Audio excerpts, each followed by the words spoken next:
salaamaaleykum waa mes téléspectateurs yi safoo di seetaan Maf TV yëpp ñu ngi nuyu ku ci nekk sa tur ak sa sant di am mbég am contentement comme ni ñu koy defee saa su ne ñëw si seen émission seen plateau tey nag ñu dalal fii gan ku màgg muy Assane Sow jiite URD au niveau de Thiès tey moom lañ dalal suñu plateau nekk tamit biir Benno Bokk Yaakaar coalition Benno Bokk Yaakaar tey moom lañ dalal suñu plateau fas yéene waxtaan ak moom waxtaan bu yaatu ci xew-xew yi nga xamante ni xew na fi ci fan yi ci li jëm ci liste yi ak URD ci biir Benno Bokk Yaakaar ak avenir URD monsieur Sow ñu bàyyi la ñu waaw jërëjëf Galaye ñu ngi lay sant bu baax a baax di nuyu internautes yi ak ñëpp ñuy seetaan Maf TV di nuyu également suñu secrétaire général le frère Diegane Sène le honorable député Omar Seck nuyu également notre responsable de département et le responsable de Dakar et de Guèye Mamadou Sène nuyu également waa URD yi nekk fii au niveau de Thiès ñoom Ahmed Diagne ñoom Morinam ñoom Aïssata Nene ñoom Aliou Yel donc l'ensemble des responsables bu ma guddal si loolu nuyu également waa diaspora bi nga xamante ni dinañu seetaan émission bi di ko commencer par Alassane Cissé ki moo xam ne mooy gérer la partie Europe qui est à Paris nuyu également Alassane Dia nga xamante ni moom moo nekk au niveau du Gabon donc nuyu également l'ensemble de Benno Bokk Yaakaar muy fii au niveau de Thiès et au niveau national li may préciser rek mooy effectivement je suis responsable de l'URD fii à Thiès mais également je suis membre du bureau politique national nekk secrétaire chargé des affaires administratives et de la permanence du parti. voilà kon monsieur Sow ñu ngi lay dalalaat bu baax sunu émission seen plateau tey nag ñu bëgg a waxtaane lu bëri ci biir URD depuis que fa jibalati ka làkkoo ba tey sentiratuñ ko ci biir réew mi lan moo waral loolu gis nañ tamit ci biir coalition Benno Bokk Yaakaar bi day mel ni URD depuis bi président bi génnee àdduna ba tey dafa mel ni dañ leen xaw a zappé benn côté ban leeral nga ñu mën a indil ci loolu. waaw li si njëkk mooy def benn rectificatif ne depuis bi fi Djiboka jógee ba léegi URD sentir ñu ko. URD ñu ngi koy sentir parce que URD ñu ngi yëngatu benn bi firnde bi mooy élection locale yi nga xamante ni passé nañ. Au niveau national. lu mu tuuti URD gagné na ci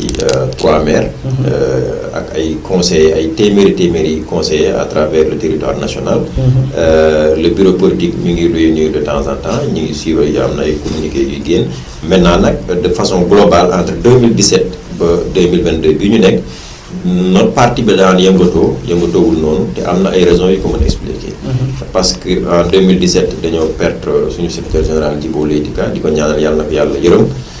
yàlla taas ñu si barkeem di wax également loolu daf ñu bett ça a été vraiment quelque chose de Djibo Ka il n'était pas malade dafa jékki-jékki rek borom bi voilà jëlee ko fi loolu aussi mbetteel la te lu la bett mën la donc ça nous a secoué ñu toog vraiment période bu gudd nekk ci deuil après ci la Covid bi duggee Sénégal l'ensemble des activités ont presque été arrêtées ay couvre-feu fii et cetera tout le monde se rappelle de ça les regroupements étaient interdits risque de contamination qui est élevé on a presque suspendu les activités politiques à l'époque ñu paree ci loolu élections locales yi ñëw on a bien participé aux élections locales may profité ci occasion bi pour féliciter nos maires Assette Sow de Deyali Maham Ka de Thiargny et le frère Vieux Cissé de Goudomp ak l'ensemble des conseillers et des conseillères bi loolu passé aussi on a eu un secrétaire général bu nga xamante ni installé nañ ko ci contexte bu difficile mu dajale woon bureau politique bi pour xalaat ci demu congrès mais événement yi nga xam ne ñoom ñoo succédé wu tax ni loolu mënul woon nekk maintenant par rapport ak suñu compagnonnage avec le président de la République avec Benno Bokk Yaakaar les choses quand même se déroulent bien parce que nous sommes présents au niveau de conférence des leaders URD mi ngi fay indi contribution ci la situation nationale ci lépp loo xamante ni en tout cas war na nekk taxawaayu parti politique ñi ngi am taxawaay boobu mat suñu place di taxawaay bi nga xam ne moom la ñu war a taxawee ci biir coalition bi. est-ce que ci biir région yi lu mel ne Thiès tey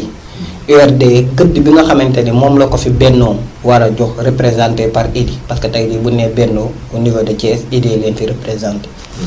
est-ce que tey jii Idy mi ngi yow nga xamante ni yaa nekk biir Thiès Idy mi ngi lay woo ngi di déglu parce que bu nee URD xam-xam bu yor réew mënoo jéggi URD dem di ko wuti feneen est-ce que mi ngi lay woo en tant que leader di la déglu di la laaj xalaat wala décision bu muy jël mi ngi koy def. waaw Idrissa Seck personnellement depuis bu mu jëlee les choses en main parce que gis nañu après élection locale yi dispersion amoon na. ay liste dissidente amoon na. et loolu tax voix yi tasaaroo ba au niveau de Thiès malheureusement on a perdu les 3 maires yi nga xamante ni coalition bi moom moo ko doon gérer. Et loolu j'étais bien impliqué dans le système parce que j'étais quand même adjoint au maire au niveau de la commune de Thiès Nord liggéey ak le coordonnateur de la zone nord muy l'ex-maire Lamine Diallo. maa ngi doon liggéey également en étroite collaboration ci avec Lamine Aïssa Fall ak avec Seynabou Ndiéguène. Mais on a vu également que depuis loolu passé Idrissa Seck mi ngi jàngal situation bi moom ak Augustin Tine ñu ngi gis que ni ñu ngi jël ay actes pour rassembler waat les gens autour de l'essentiel pour nit ñi gën a liggéeyaat nit ñi gën a takkuwaat pour aller vers une victoire massive reconquérir Thiès pour wane que ni lii amoon juste c'était un accident de l'histoire ñi ngi ciy liggéey ñoom ak URD toogaguñu Idrissa Seck ne m'a pas encore appelé mais j'ai vu que il est dans cette dynamique parce que de plus en plus maa ngi dégg muy recevoir ay responsables de parti di discuter ak ñoom donc man je reste convaincu que il va rencontrer l'URD comme il est en train de le faire avec les autres partis mais de notre part ñun xaaruñu ñu ngi liggéey comme ni ma ko waxee ñun dañu am base politique ci liggéey di gagner suñu centre de vote à chaque fois ñu dem élection donc loolu li ñu koy tax a gagner mooy teel a jóg te teel nañoo jóg ñu ngi liggéey ñu ngi waxtaan ak suñu responsable au niveau des communes ñu ngi waxtaan ak suñu responsable au niveau des départements di def sensibilisation bi di communiquer ak ñoom pour que dara bañ ñoo bett ci élection yi nga xamante ni foofu lañ jëm. mais est-ce que Idy waroon naa toog ba léegi te woowul la yow en tant que responsable URD parce que boo xoolee am na ñoo xamante ne woo na leen mais bu dee xam-xam bu fekkee xam-xam la ñuy xool ak ni nga ko waxee un leader boo xamante ne depuis que bi la sampee ba tey sa bureau de vote da nga koy gañ donc yow sa base du loo xamante ne lu ñuy négocier la est-ce que woo toog ba léegi di la woo yéexul. non je considère que yéexul parce que maag moom dañu nekk ci coalition. te man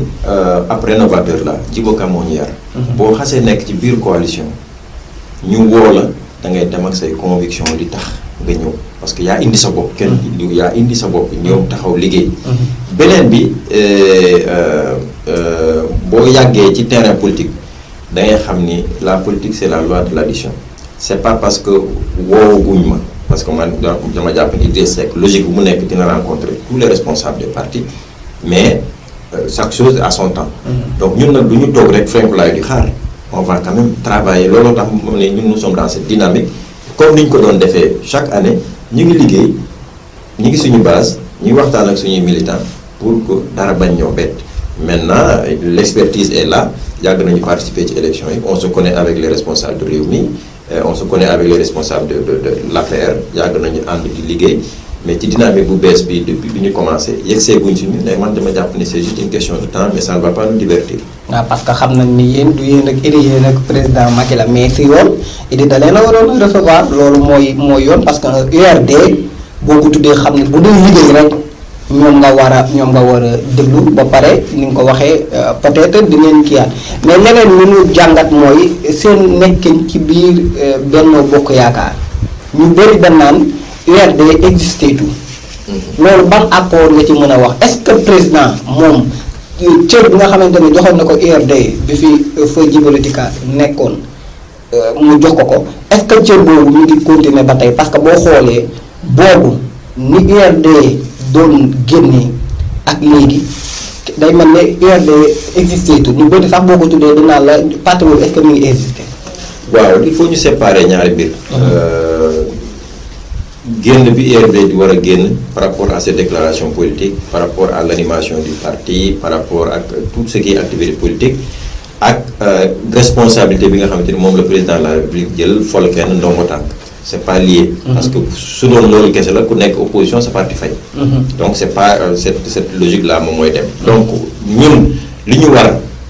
en tant que allié du président de la République ñu ngi koy def te duñ ci manqué dara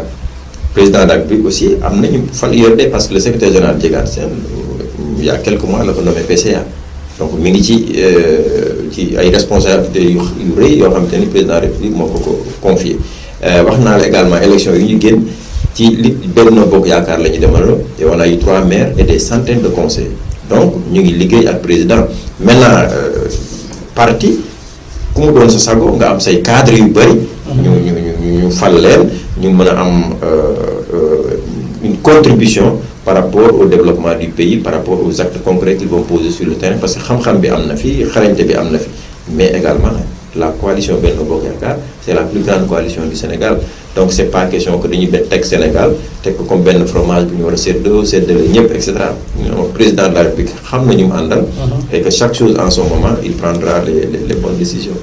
léegi question bi may ñëwaat ci yow mooy est-ce que mën nañ xaar congrès avant élection 2024. congrès URD mënaguma ci prononcé wu parce que loo xamante ni bureau politique national waxtaanaguñ ci jàppoon nañ ko Covid bi ñëw mënatuñ ko woon def guerre Ukraine bi ñëw élection yi ñëw donc mënuñu jiitu nag paaka ci mbatt mi comme lu ñuy wax. il faut que ñu bàyyi fañ ko war a waxtaanee ñu waxtaanee ko jël le meilleur moment pour def ko donc mënuma wax ni dina am mënuma wax ni du am loolu moom ci bureau politique bi la DPE. ñoom ñooy waxtaan jël décision bi informer les militants les sympathisants ñu def ko ci anam ñu muy gën a rafetee. URD biir Benno Bokk Yaakaar am ngeen fa satisfaction waaw wala déet. waaw mën nañu wax ni ñaar yëpp a ngi ci te loolu mooy àdduna aussi. satisfaction 100% borom bi nga xam ne moo ñu sàkk sax. nit ñi. gërëmuñ ko à 100%. donc à 100% je dis mais ñu ngi gis seen bopp quand même un peu dans la politique du président parce que li gën a am solo mooy li ñu Djibo Ka waxoon demuñu pour aller réclamer quelque chose demuñu pour ay postes demuñu pour ay responsabilités dañoo dem pour apporter une expertise une expérience te Macky Sall le président Macky Sall moom moo demal boppam kër Djibo Ka guddi dawalal boppam dem wax ak moom woo ko pour mu ñëw ànd ak partem jàppale ko loolu c'était une première dans l'histoire politique du Sénégal et même dans le monde sax. donc loolu bi mu ko defee basé ko ci xam-xamam ak xarañteefam ak partem xam ni mën na ko dimbali ñun ñëpp Djibo Ka def ñu recevoir ñu discuter ñu ne ko on va y aller te ba ñu demee aussi ñu ngi gis ni programme bi ñu doon waxtaan acte yi nga xamante ni ñu ngi ko doon posé biir am na yoo xamante ni ñu ngi ciy tenir compte et président Diegane Sène mi ngi dem régulièrement aux réunions mi ngi joxe l'avis du parti la position du parti donc pour le moment on dit que on est pleinement dans cette coalition. En tant que citoyen waxuma en tant que ku bokk Benno Bokk Yaakaar yow en tant que citoyen est-ce que président li taxoon ñu far ko ñëw na ci à 80% parce que xam naa du 100% mais est-ce que liñ ko faloon à 80% président mi ngi ci. waaw li fa taxoon ñu fal ko xam nga président dafa ñëw jaay sénégalais benn programme bu tuddoon yoonu yokkute. si vous vous rappelez. te loolu bi mu koy jaay sénégalais il avait fait le tour du Sénégal. il s'est rendu compte que dëkk ji boo demee ci kaw gi nit ñi dañoo sonn amuñu ndox nit ñi amuñu ay yoon nit ñi état bi xaalis bi muy am yëpp ay fonctionnaires la koy fay ak ñeneen.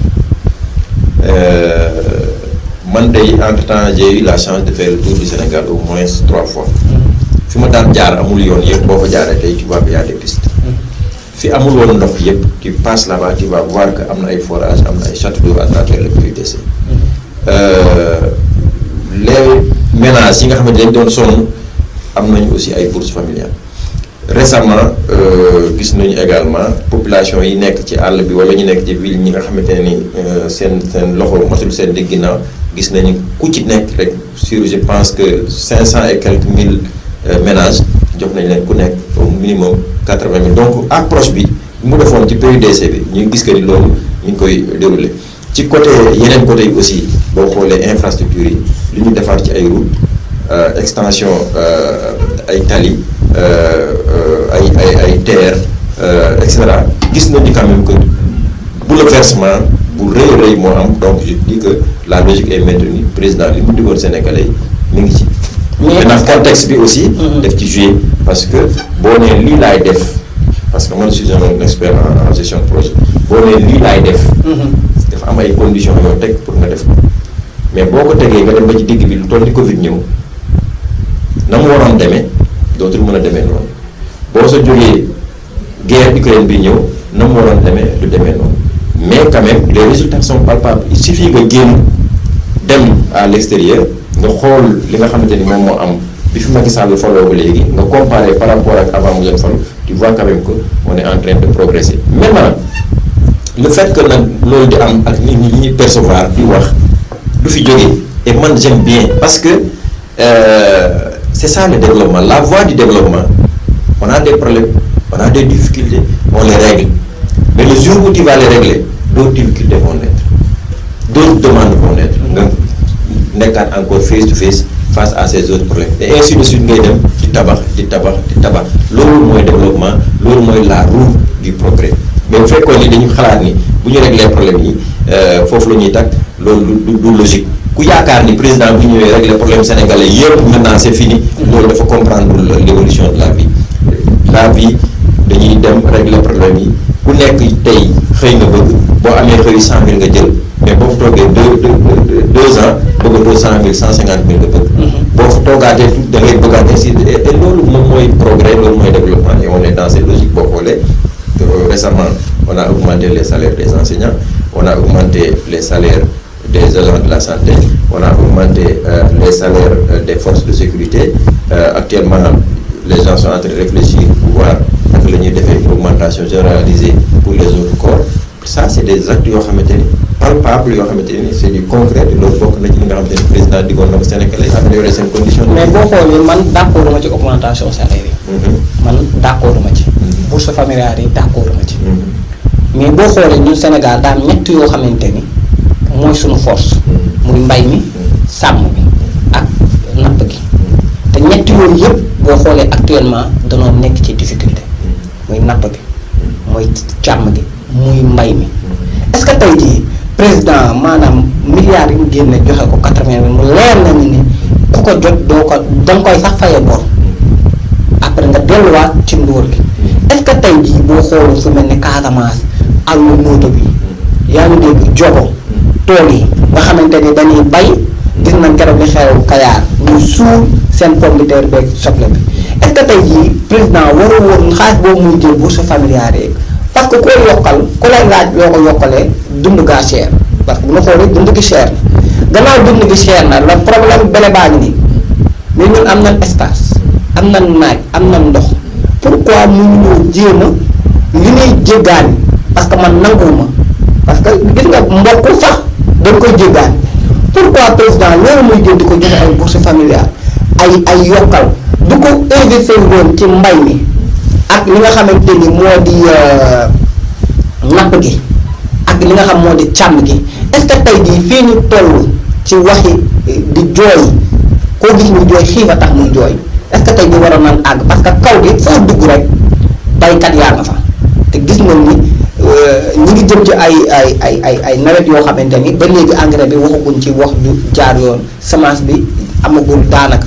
est-ce que tey jii Sénégal waroon naa toll fu muy jooyee blé wala fu muy jooyee mboq wala fu muy jooyee maanaam li nga xamante ni moo di diwlin est-ce que tey jii gisoo ñu woon ba mu dugal foofu war ko woon investir ci mbay bi nit ñi parce que olof day wax ne may nit jën jàngal ko ni muy nappee moo gën tey jii ma may la nga may la benn 80 000 ma fayee ko bor am nga lugal ma foo xamante ni chaque weer dinaa fa fayee ko 5 000 est-ce que loolu gën woon mu jëm xool mu investir foofu que bourse yi muy joxe. ak moment bi mu ko joxee. waaw dama lay nangul sa position li nga ne yow d'accord. tu as pris ta position tu l'assumes. man d'accord ma ci loolu. et loolu vraiment c'est un Sénégalais c'est la liberté. waaye am na koo xamante ni bu jotee 10 000 wala 25 000 yow yaa koy xeeb wala mais moom xeebu ko am na koo xam ne bu jotee 80 000. nit indi nga ko ci situation boo xamante ni. nit ñi dinañ ko xeeb. pour quelque temps mais moom xeebu ko mais xaar ma damay ñëw. maintenant secteur yi ngay wax dañ ci war a investir. jëluñu leen rek sànni fële ba pare di def social. c'est une gestion boo xamante ni dafa ànd en parallèle en même temps ñuy investir ci secteurs yi en attendant ñu commencer egg ci situation bi nga xamante ni moom ngay décrire nii mais nit ñi foog ñu dund loo ñëw ji tey bay tey góob tey commencer dundee tey y a eu un programme qui est en train d'être déroulé depuis 2017 ci côté investissement côté agriculture boo xoolee zone risicole yi surface yi ñu doon emblavé yokku na boo xoolee suñu production agricole mi ngi yokk bien que àggagul fi nga xam ne on pourra dire que le Sénégal est totalement autosuffisant ba pare autosuffisance totale amul fenn fu mu am ci àdduna ñii dañu am excédent en blé wala en maïs mais amuñu yeneen denrées yi le monde aujourd'hui c'est un village planétaire lépp lu sooxe ci benn réew ñeneen ñi dina ko yëg même bu ñu amoon dugub am mboq am ceeb dina am yoo xam ne dinañu manqué comme ay dëwlin wala ay yeneen mais li ma la bëgg wax mooy le président de la République a compris que sénégalais yi dafa am ñoo xamante ni seen situation dafa metti dañoo nekk si ay jafe-jafe mu utal leen ay bourses yoo xamante ni tous les 2 mois ou tous les 3 mois ñu am montant boo xamante ni dina leen ko jox te ñooñu boo leen interroger ñoom xeebuñu ko parce que xam nañ ni lii effort la buy président de la République di def pour que ñoom ñu améliorer seen i conditions de vie. mais parallèlement parce que li nga wax mooy bu fekkoon ni président dafa deful dara ci secteur yooyu. di jël xaalis rek di distribuer. mais boo xoolee mbay bi jogo ñaata at ñu ngi jooy frigo boo xamante ni dañ fay denc seen légumes yi man dem naa jogo gis naa légume bi ni mu fa mel dem naa nooti gis naa légume bi ni mu fa mel li ñuy jooy boobu ba tey lenn képp la soo xamante ni bu ñu jaayee seen légumes yi bu desee dina mën a jël légumes yi denc ko fa bu ñu xëyee jaay ko mais boobu ba tey ñu ngi koy jooy am àll bi boo xoolee àll jogo bi ñu bëri ñu doon bay ñu ngi commencé bàyyi parce que pertement lay doon jël sa xaalis suul ko soo paree liñ ci bëggoon te ñu baykat yu bëri dañuy dem ci banque yi di leb pour bay boo bayee ba pare nag te la nga bay yëpp yàqu pertement la pêche bi du man maa ko wax waa pêche moo ci boppam ñoo ne ak jëfantuñu jën parce que rek nguur gi jaay na géej gi yëpp man waxuma ko moo lay ko wax gis nga ko côté élevage tamit sàmm gi gis nga lu mu demee waxuma ñoom ñoo wax man damaa jël ñoom li ñu wax indi ko yenn yi man dem naa sur le terrain gis laaj leen en personne daf découvrir ñu wax ma carrément li fa am comprendre mais dama ne tey jii dafa am loo xamante ni àll bi ñun am na société bu dafa diwlin pourquoi ñun bu ñu produire ci gerte société boobu ñu war na woon jooy diwlin parce que am nañ usine bu dafa diwlin lu mu manqué lu mu cher waroon dollu ci barème bi nga xamante ni tey jii fa la toll parce que jéggaane wuñu diwlin. waaw da nga may ma am ñaar yu ma rectifier yow tey ñàkk chance bi nga ñàkk chance da nga tombé ak ab éleveur dafa maîtriser secteur éleveur parce que sàmmkat la. waaw mais ñoo sa morom sàmmkat yow ju ma expliqué dama lay expliqué parce que man ci laa nekk. beneen bi mooy jogo bi ngay wax. je suis là-bas du lundi au vendredi. depuis presque 6 ans chaque jour. c'est une zone que je connais particulièrement. ba léegi nii chaque semaine je suis là-bas du lundi au vendredi. donc c'est une zone que je connais particulièrement mais zone boobu li ngay xam mooy. État du Sénégal fexe na ba léegi ñoom période pointe bi ñuy produire daanaka pomme de terre ak soble du dugg Sénégal pour que ñoom ñu mën écouler seeni marchandises dégg nga le ministre notre sœur Aminata Assome Diatta ay sorti ñaata yoon la dem ci zone boobu pour xool politique État du Sénégal pour jàppale leen et mu rencontrer toutes les associations de producteurs ñi nekk dans la zone. mais loolu yàgg nañ ko wax. non mais li ngay xool mooy léegi. dañ doon kaas bu njëkk ba extérieur bi biy jóge Europe ak yooyu day ñëw concurrencer seen soble ba pare gën a yomb ba presque moom la Sénégalais yi di dem di jënd bàyyi ñoom seen production mais léegi ñoom bu ñu tolloo ci période bi nga xamante ni dañuy produire bu tolloo fi nga xamante ni dafay ñor la plupart du temps beneen soble dootul dugg beneen pomme de terre dootul dugg ñu mën écouler seen i marchandises pour revenir maintenant à l'élevage moom dama lay wax li Macky Sall defar éleveurs yi amul benn président bu ko jot a def pour le Sénégal maintenant sàmm bi dañu nekk ci genre transition. les chocs climatiques yi am successivement taw bi di wàññeeku ak élevage extensif bi am nga xamante ni da nga yor ay 2 téeméeri nag 3 téeméeri nag. nag bu nekk peut-être boo ko rattee nga am 1 demi-litre wala sax du ko mat. coono bi nag yi di parcourir ay distances yu bëri pour uti ñax. muy indi du ñu mën a duuf. su fekk boo jaayee sa nag doo ci mën a am xaalis wala soo bi nga war a am pour dundee ko loolu mooy problème bi parce que élevage bi moo moderne éleveurs yi sama genre gi dañuy préférer am 2 téeméeri nag. plutôt que am ñaar wala ñett yoo xam ne peut-être dina produire benn bu ne 20 litres 30 litres ñaar yooyu mooy ëpp revenu que peut-être les 100 ou les 150 mais loolu en terme d'investissement li leen président Macky Sall defal ci àll bi d'abord le ranch de Fodjibola Dictar bi ñu ko tuddee maa ci profité di féliciter président de la République ci le fait que ñu tuddee ko ranch boobu parce que xeex bu ni xeex pour ranch bi ñu jox éleveurs yi boo xoolee nombre de forage yi mu def ci àll bi éleveurs yi seen jur gi di si naan boo xoolee électrification bi ñu def ak poste de santé ñu def ci àll bi loolu ça a considérablement amélioré les conditions de vie des éleveurs mais comme ni nga ko wax sànq bi ñuy démarrer on est dans une roue du développement à chaque fois nga régler benn problème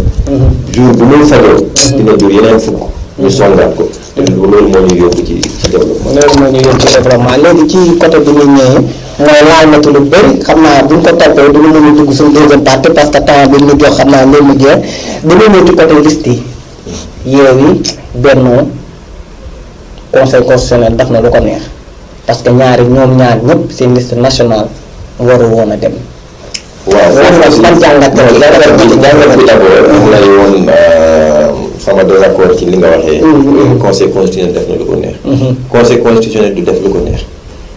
les 7 sages du conseil constitutionnel il faut ñu ñuy comprendre d'abord comment il fonctionne conseil constitutionnel kenn mënu leen jënd kenn mënu leen def loolu lu la neex parce que waaw ko daal man waa Benno wax ñu de mais li la koy tegal ci yoon xam nga conseil constitutionnel institution la boo xam ne dañ ko sécuriser pour que ñoom ñu mën a jël seen décision librement lu tax les 7 sages bu leen président xasee fal mënatu ci dindi kenn bu jëlee décision bu ko neex bu ko naqari mënu ci dindi kenn folli ko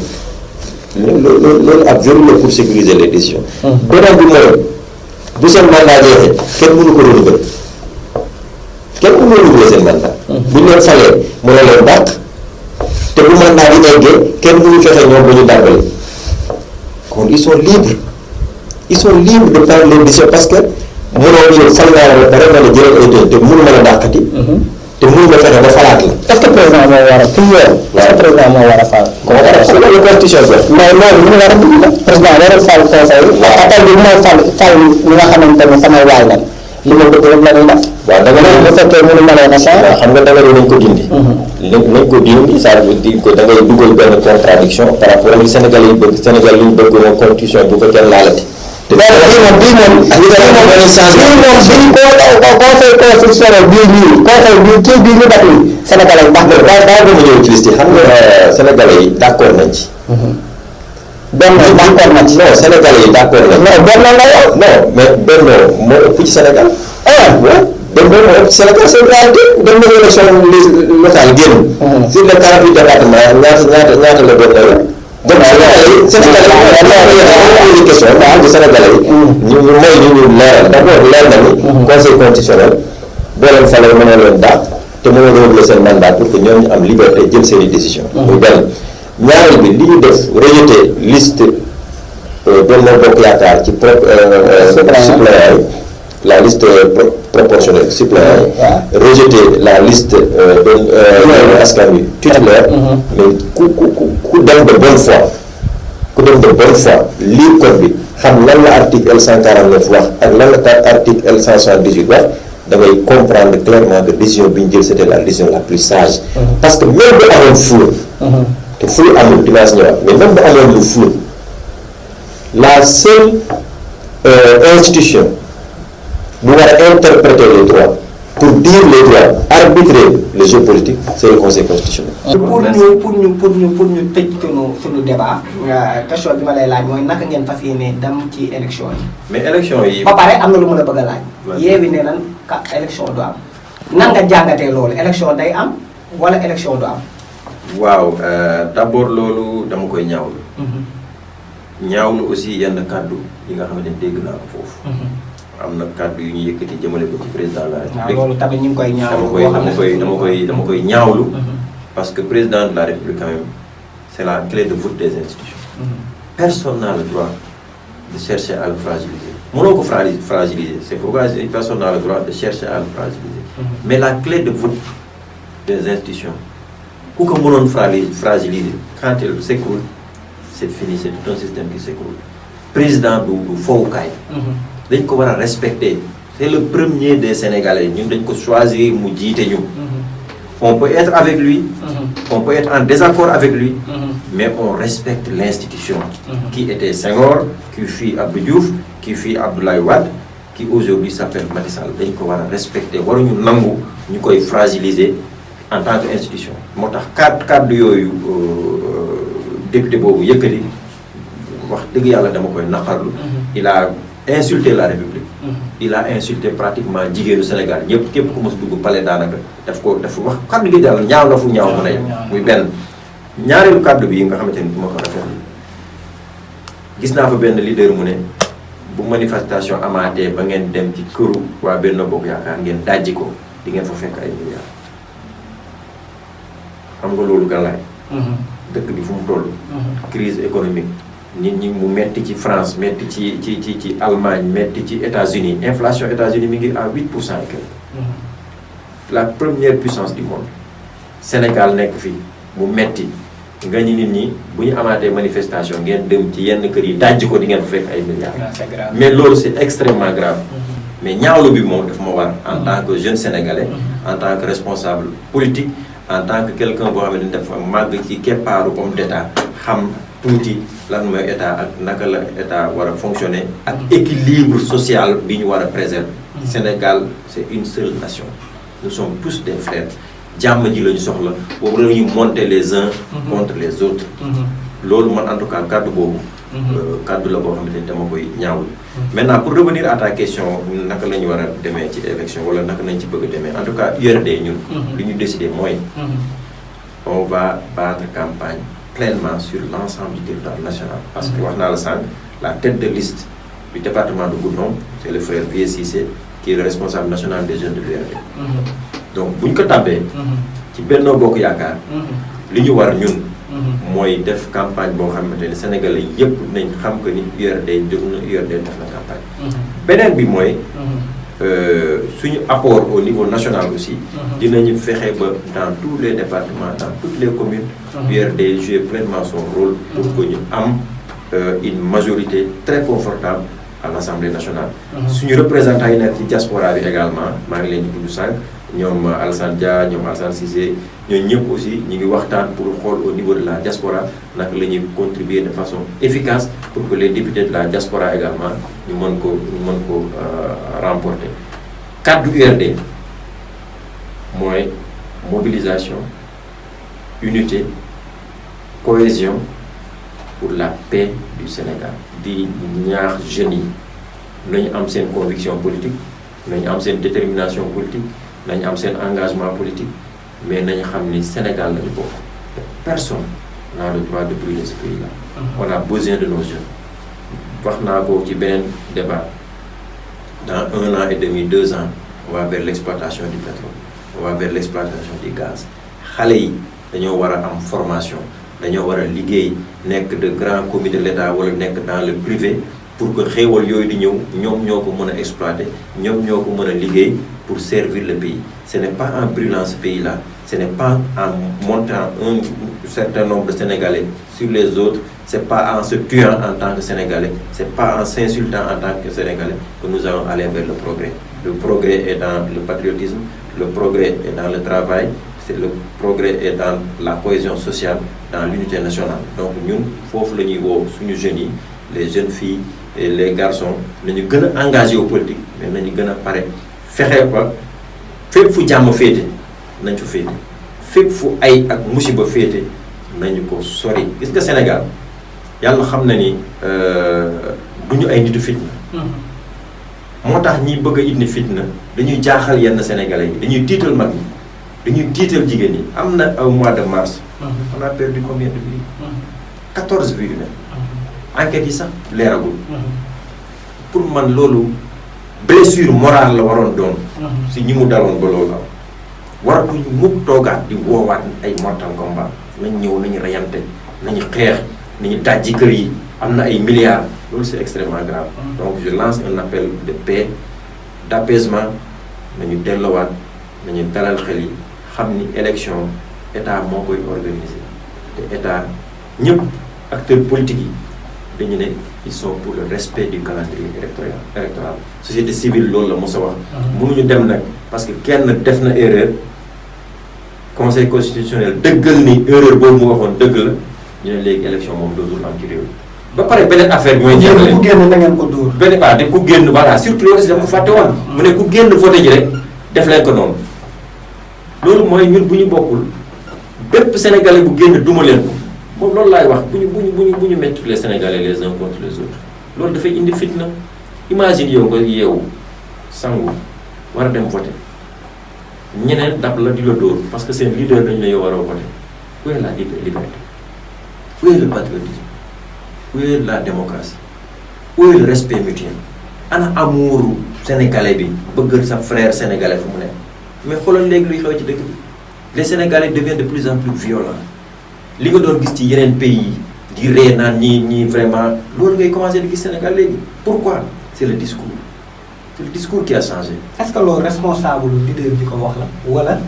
jeunes yi nga xamante ni ñoo topp ci ginnaaw leader bi responsabilité c'est non pour man responsabilité leader bi la xam nga jeune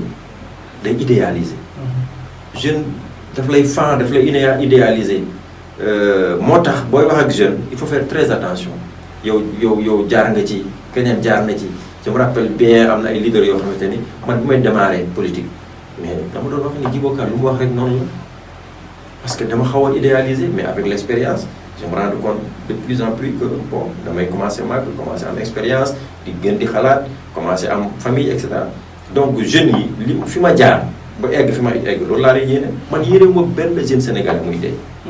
yéene moo ko bu doon sama sago jeune sénégalais yépp ay nekk fii jàng réussir seen étude ëllëg si biir ñu leen di citer au niveau international parce que c'est des grands médecins parce que c'est des grands sportifs comme ay bu ñu citer El Hadji Diouf wala Sadio Mané. parce que c'est des grands intellectuels bu ñu citer ay Senghor ay Cheikh Anta Diop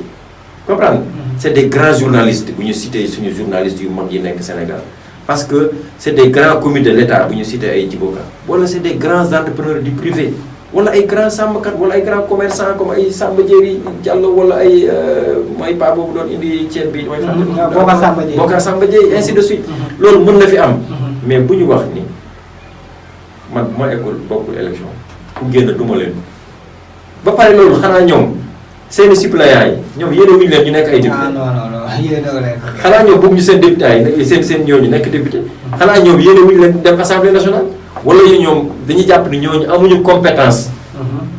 pour dem taxaw assemblée nationale dañu jàpp ni ñoom ñoo gën ñooñu dañu jàpp ni ñoom ñoo leen gën a yelloo taxaw assemblée nationale je pense quand même que nañu laa biir xam ni ñoom ñoo juum. day mel ni sax ñoom li mu doon woote day daal di. man loolu laa jàpp daf ma xaw a jaaxal donc ça m'inquiète un peu mais encore une fois man mon message le message de l'URD le message de Benno mooy ci jàmm la lépp xaj waajur yi balaa seen xel dal seen doom yëpp ñibbisi boroom kër yi balaa seen xel dal seen soxna yu ñibbisi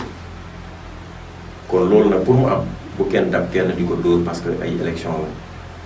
def nga erreur il faut assumer maintenant élection bu jeexee sénégalais yi toogaat société civile toogaat parti politique yi toogaat ñu teg affaire yi ci table bi ne lii ak lii ak lii ak lii gis nañ ni ci expérience bi ñu am ci élection yi passé war nañ ko mën corriger war nañ ko mën rectifier war nañ ko mën améliorer et c'est ce que j'appelle un processus d'amélioration continue on s'inscrit dans la roue de Deming ñu améliorer li nga xamante ne def nañ ko comme ça bu ñuy dem élection présidentielle gàkk-gàkk yi coow yi problème yi peut-être même bu amee yi peut-être 80% de ces problèmes là dinañ ko teggil Sénégal parce que dañoo sonal Sénégalais sonal na leen trop. les hommes politiques dañoo sonal Sénégalais yi instant bi crise Ukraine affaire yaa ngi yokku lépp a ngi cher adduna bi marché international bi lépp dafa yokku mais politiciens yi dañuy voté dinañu bokk kii du bokk dañuy rey kii dañuy dóor kii dañuy taali kër kii mel ni faale wuñu Sénégalais yi il faut que ça cesse il faut savoir faire des sacrifices des dons de soi pour l'intérêt général loolu tax déggoo ñu ñun ñuy kaas nañu jox ministère nañu jox lii nañu jox laa c'est pas des questions de l'heure actuellement ni mooy les sacrifices état bi def subventionner le carburant imagine le carburant tey il coûte plus de 2 € en Europe actuellement ñun on est à 800 après ajustement bi def sur le super ça veut dire que chaque litre de carburant le super bu Sénégalais jënd l'État a mis 290 francs litre boo dugal sa oto rek état bi fayal na la 290 mais c'est des sacrifices énormes on a vu le représentant du FMI ne Sénégal def leen effort ngeen dindi subvention yi ci carburant bi si énergie bi président dafa ni ñett du ma ko dindi parce que ñoom aussi dañu sonn mënuñu concevoir nekk en Europe di fay 2 € et quelques Afrique nekk fii di fay moins d'1 € wala 1 € dafa metti si ñoom te tubaab bi dañu naan mais ñii ñu ngi leen di dimbali ba pare ils sont moins chers que nous donc effort yooyu yëpp état bi di ko def pour jàppale Sénégalais yi mais nga génn di utiliser tension boobu naan nañu taal ay kër nañ dajji ay kër jëli ay milliards vraiment loolu du wax boo xam te ni responsable donc je pense que ils vont revenir à la raison dégg naa aussi naan dafa dañuy xaw ma saboté oto mag doon saboté oto mag tentative de truc man j'étais surpris bi ma ko déggee parce que bon je ne comprends pas nga am ay garde corps ñu ñëw escorte la yore sa sécurité sécuriser sa oto nga def sa meeting ñu sécuriser la ba nga duggaat si oto ngeen def cortège ñibbi ñoom ñuy xoolee ay nit ñëw taxaw fa jël seen temps wekki ay truc oto bu nekk xaw ma ñu dindi fa 3 kii garde rapproché boobu lu lay jëriñ sécurité boobu lu lay jëriñ koo xamante ni day ñëw say oto mu bàyyi ko fële dem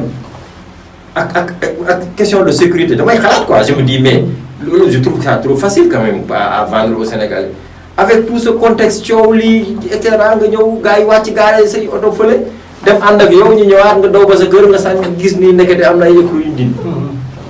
ñu bàyyi say oto un leader national comme Ousmane Sonko xanaa leader yu ndaw yi nekk ci koñ yi sax bu ñu demee meeting wala tey débat dina am ku nekk seen oto mais yow nga nekk un leader nekk le deuxième je pense en termes de suffrage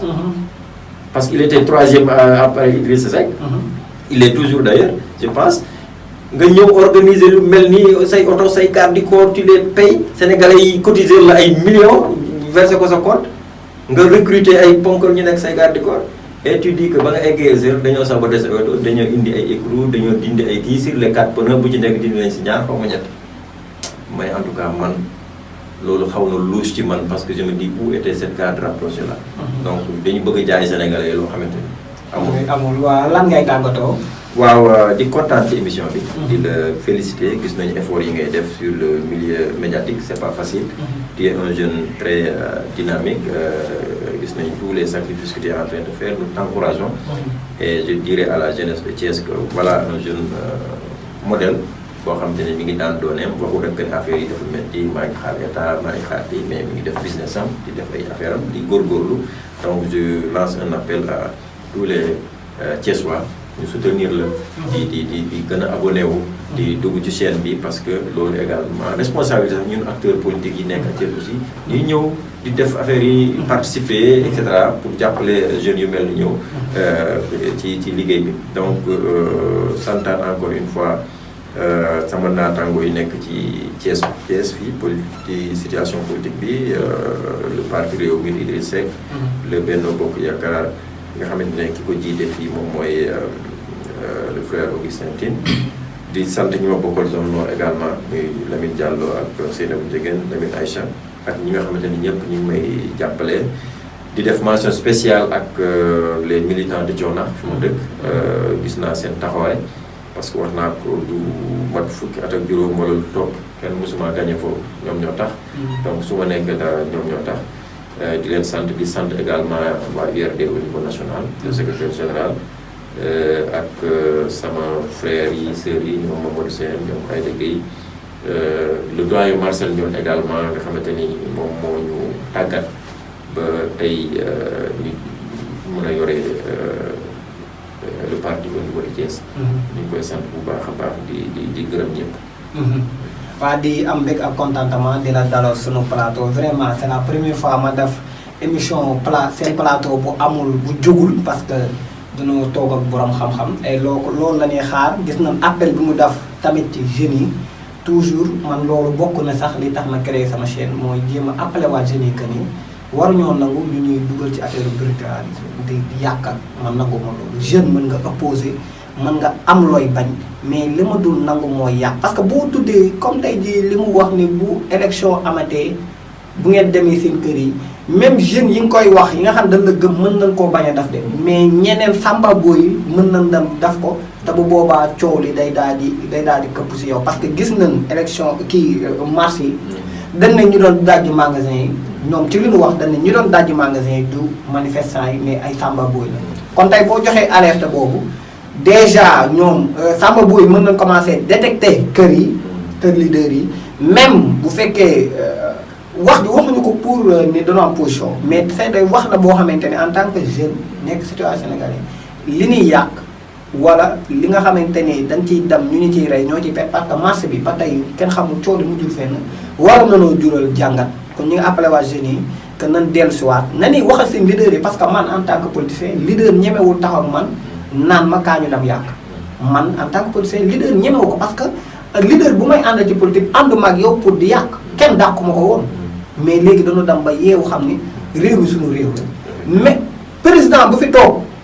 carte moo ko fi teg man loolu laa mës a gëm ko fi toog carte la fi toog président Abdou Diouf carte ko fi tegoon carte ko fi jëlee président Abdoulaye Wade carte ko fi tegoon carte ko fi jëlee président Macky Sall carte moo ko fi teg carte moo ko fi jëlee kon li ñu war a éveiller jeunes yi mooy ñu dem bindu ji dem jëli seen carte yi fexe ñu xam naka la ñuy voté bu ñu bëggee changement jàpp naa ne carte mooy changé mais du fitna du ne élection du am parce que tey jii boo taxee ne bu élection amee ku dem génn dem voté ji respecté woo sax beneen cadre opposition bi nga xamante ne ñoom respecté nañu yow. c'est suppléant comme ni ko waxee yow kon ça veut dire que ni yow dong yaa am baat te loolu baaxul ci réew boo nekkee ci réew da nga am kàddu koy doxal man maam lu ma gëm yow maam loo gëm ñu boole suñuy gëm-gëm mais boo bëggee ni man bu ma damul du baax. waaw daal ne léegi suppléant yi kon bokkatuñu loolu day mel ni sa bopp rek nga gëm kon ñi ngi ñaanaat leader yi ñu gën a xoolaat seen façon de parler di ñaawlu tamit li sëñ Abdou Douli kàddu yi mu yëkkati li ci gën mooy commune da nga am nit boo amee daraja boo am surtout ngay sëriñ am na loo xam bu la ko tegee tey li ko dal ni neexul benn murid neexul kenn képp koo xamante ne sax si l'islam nga bokk mais toujours ñoom ñuy yóbbee seen bopp yenn yi te c'est loolu lu ñu war a éviter la soxlawuñu genre politicien yooyu di bëgg bu baax di bokk ak yow plateau dina wax ne dina amaat ak yow yeneen waxtaan di nuyu waa URD ñëpp cadre ya fa ne yëpp ñu ngi leen di nuyu di gërëm téléspectateurs yi di leen jox dig daje semaine bi ñëw ak beneen leader politique fii ci seen émission na Maf TV bi jërë ngeen jëf. Merci.